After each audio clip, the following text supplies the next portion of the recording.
Pourquoi l'Afrique reste pauvre malgré ses richesses? Les 4 vrais problèmes et une première solution. Comment un continent avec autant de richesses peut-il être si en retard? L'Afrique possède 30% des ressources mondiales, mais son PIB est plus faible que celui de la Chine. Pourquoi ce paradoxe?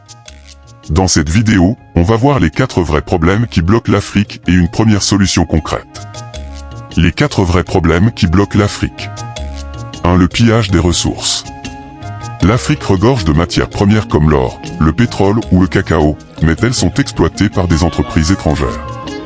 Résultat, on vend nos richesses brutes à bas prix et on rachète les produits finis plus chers. 2. La dépendance à la production étrangère. L'Afrique ne produit pas assez et dépend des importations. Presque tout ce qu'on utilise vient de l'étranger. Sans industrie locale solide, nous restons vulnérables. 3. Un mauvais équilibre en reproduction, transformation et distribution. Créer de la richesse repose sur 3 étapes, la production, la transformation et la distribution. Le problème, c'est que l'Afrique se focalise presque uniquement sur la distribution. Tout le monde veut ouvrir une boutique pour vendre des produits importés, mais très peu d'Africains investissent dans la transformation. Résultat, l'argent sort du continent au lieu de circuler en interne. 4. La mentalité et le manque d'éducation économique. Beaucoup rêvent de travailler pour des multinationales au lieu de bâtir nos propres industries.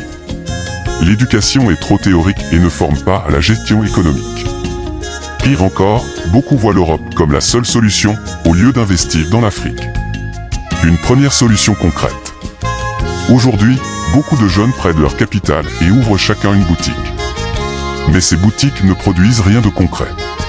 Imagine 10 jeunes qui ont chacun 10 000 $. Plutôt que d'ouvrir 10 boutiques en concurrence, ils peuvent regrouper leur argent pour avoir 100 000 $ et créer une usine en société anonyme. Pourquoi c'est plus rentable? Parce qu'il n'y a presque pas de production locale. L'État peut même favoriser leur entreprise et limiter les importations, à condition qu'ils puissent satisfaire la demande. Une usine crée de l'emploi et génère plus de richesses qu'une simple boutique.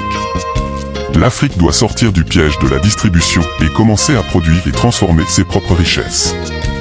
Dans la prochaine vidéo, on verra d'autres solutions pour permettre à l'Afrique de reprendre son destin en main. Abonne-toi et dis-moi en commentaire, que préfères-tu, ouvrir une boutique ou créer une usine avec d'autres jeunes?